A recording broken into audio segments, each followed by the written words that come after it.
Hello everyone, welcome back to my YouTube channel. In today's video, I'm going to show you how to fix Play Store problem in your device Realme P1 Pro.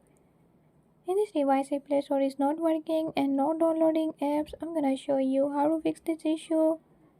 But before we get started, don't forget to hit the subscribe button and press the bell icon. Make sure to watch complete video and learn I can do it. Let's watch the video.